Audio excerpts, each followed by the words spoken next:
ನಮಸ್ತೆ ವೀಕ್ಷಕರೇ, magic bowl cooking ಚಾನಲ್ಗೆ ಸ್ವಾಗತ. ಇವತ್ತು ನಿಮ್ಮ ರೆಸಿಪಿ ಗಿಣ್ಣು, ಆಕಳ ಹಾಲಿನಿಂದ ಮಾಡಿದಂತಹ ಗಿಣ್ಣು ನೋಡ್ರಿ. ನನಗೆ ತುಂಬಾ ಇಷ್ಟಪಡ್ತೀನಿ. ನನಗೆ ಇಷ್ಟವಾದ ಫುಡ್ ಯಾವುದಿದೆ ಅಂತ ಹೇಳಿದ್ರೆ ಅದು ಕೂಡ ಗಿಣ್ಣು ಕೂಡ ಒಂದು. ನನಗೆ ತುಂಬಾ ಇಷ್ಟ. ಯಾರೇ ಗಿಣ್ಣದ ಹಾಲು ಕೊಟ್ಟರು ಕೂಡ ನಾನು ತುಂಬ ಇಷ್ಟಪಟ್ಟು ಮಾಡಿಕೊಂಡು ತಿಂತಿರ್ತೀನಿ. ಬಟ್ ಇವಾಗ ನಮ್ಮ ಮನೆಯಲ್ಲೇ ಹಸು ಇದ್ದಿದೆ, ಅದರ ಹಾಲಿನಿಂದ ನಾನು ಗಿಣ್ಣು ಮಾಡ್ಕೊಂಡಿದ್ದೀನಿ. ನೋಡಿ ಯಾವ ರೀತಿ ಪರ್ಫೆಕ್ಟಾಗಿ ಗಿಣ್ಣು ಬಂದಿದೆ ನೋಡಿ. ಒಂದೊಂದು ಕಡೆ ಒಂದೊಂದು ರೀತಿ ಗಿಣ್ಣು ತಯಾರಿಸ್ತಾರೆ, ಬಟ್ ನನಗೆ ಈ ರೀತಿ ಕೇಕ್ ರೀತಿಯಲ್ಲಿ ತಯಾರಿಸಿದಂಥ ಗಿಣ್ಣು ತುಂಬಾ ಇಷ್ಟ ಆಗುತ್ತೆ. ಬನ್ನಿ ಯಾವ ರೀತಿ ಮಾಡೋಣ ಬನ್ನಿ.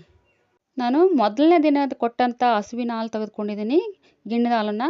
ನಾನು ಅದರ 3ರಷ್ಟು ನಾರ್ಮಲ್ ಹಾಲನ್ನು ಮಿಕ್ಸ್ ಮಾಡ್ಕೊಂಡಿದ್ದೀನಿ. ನಂತರ ಬೆಲ್ಲವನ್ನು ತುರಿದ್ಬಿಟ್ಟು ಅದಕ್ಕೆ 1 ಟೀ ಲೋಟದಷ್ಟು ನೀರು ಹಾಕ್ಬಿಟ್ಟು ಕರಗಿಸಿಟ್ಕೊಂಡಿದ್ದೀನಿ. ಇಲ್ಲ ನೀವು ಹಾಗೇ ಹಾಲಲ್ಲಿ ಹಾಕಿ ಬೆಲ್ಲನ ಕರಗಿಸ್ಕೊಳ್ತೀನಿ ಅಂದರೆ ಕೂಡ ಕರಗಿಸ್ಕೋಬೋದು. ನಂತರ ಇದಕ್ಕೆ ನಾನು ಬೆಲ್ಲದ ನೀರನ್ನು ಹಾಕ್ಬಿಟ್ಟು ಮಿಕ್ಸ್ ಮಾಡ್ಕೊಳ್ತಾ ಇದ್ದೀನಿ ಹಾಲಿಗೆ.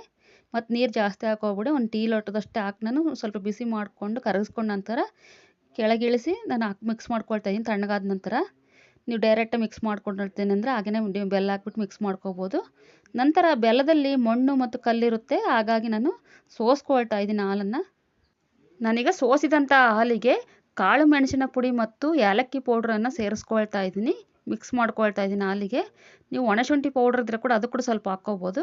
ಸೋಸ್ಕೊಂಡಾದ ನಂತರ ನಾನೀಗ ಯಾವುದ್ರಲ್ಲಿ ಗಿಣ್ಣಲ್ಲಿ ಮಾಡಬೇಕು ಅಂದ್ಕೊಳ್ತಿದ್ವೋ ಅದು ಆ ಪಾತ್ರೆಗಳಿಗೆ ನಾನು ಹಾಲನ್ನು ಹಾಕ್ಕೊಂಡಿದ್ದೀನಿ ಈ ರೀತಿ. ನಂತರ ನೀರನ್ನು ಕಾಯಿಸೋಕ್ಕಿಟ್ಟಿದ್ದು ನನ್ನ ಪಾತ್ರೆ, ದೊಡ್ಡ ಪಾತ್ರೆಯಲ್ಲಿ, ಆ ಪಾತ್ರೆಯಲ್ಲಿ ನಾನೀಗ ಈ ಪಾತ್ರೆಗಳನ್ನು, ಹಾಲಿನ ಪಾತ್ರೆಗಳನ್ನು ಇಡ್ತಾ ಇದ್ದೀನಿ. ಇಟ್ಬಿಟ್ಟು ಇದಕ್ಕೆ ನಾವು ಮುಚ್ಚಳವನ್ನು ಹಾಕಬೇಕು. ಯಾಕಂದರೆ ಇಲ್ಲಿ ಹಬೆ ಬಂದಂಥ ನೀರು ಅದರೊಳಗೆ ಹೋಗೋಕ್ಕೆ ಚಾನ್ಸ್ ಇರುತ್ತೆ, ಹಾಗಾಗಿ ಮುಚ್ಚಳನ ಹಾಕ್ಕೊಳ್ಬೇಕು ನಾವು. ನಂತರ ಇದಕ್ಕೆ ನಾನು ನೀಟಾಗಿ ಹಬೆ ಹೊರಗೆ ಹೋಗ್ದಾಗೆ ಮತ್ತೆ ಮೇಲೊಂದು ಮುಚ್ಚಳವನ್ನು ಹಾಕ್ಬಿಟ್ಟು ಅದಕ್ಕೆ ಒಂದು ಭಾರವನ್ನು ಎತ್ತಿಟ್ಕೊಳ್ತಾ ಇದ್ದೀನಿ.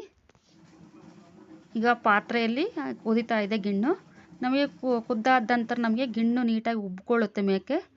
ನಿಮ್ಗೆ ಆಗಲೂ ನಿಮಗೆ ಗೊತ್ತಾಗಲಿಲ್ಲ ಅಂದರೆ ಈ ಥರ ಸ್ಪೂನಿಂದ ಈ ಥರ ಚುಚ್ಚಿಬಿಟ್ಟು ನೋಡಿ. ಹಾಲು ಥರ ಇರಬಾರ್ದು, ನಮಗೆ ಗಟ್ಟಿ ಗಟ್ಟಿಯಾಗಿ ಅನಿಸ್ಬೇಕು. ಆವಾಗ ನಾವು ಗಿಣ್ಣು ರೆಡಿಯಾಗಿದೆ ಅಂತ ತಿಳಿಯುತ್ತೆ. ಈಗ ಪರ್ಫೆಕ್ಟ್ ಆದಂತಹ ಗಿಣ್ಣು ರೆಡಿಯಾಗಿದೆ. ಎಲ್ಲ ಗಿಣ್ಣು ರೆಡಿಯಾದ ನಂತರ ನಾನು ಇಡಿಸ್ಕೊಂಡು ಕೆಳಗಿಟ್ಕೊಂಡಿದ್ದೀನಿ ನೋಡಿ ಈ ರೀತಿ. ಗಿಣ್ಣು ಬಿಸಿದಾಗಿ ತಿನ್ನಬಾರ್ದು, ಯಾವಾಗಲೂ ತಣ್ಣಗಾದ್ಮೇಲೆ ತಿನ್ನಬೇಕು.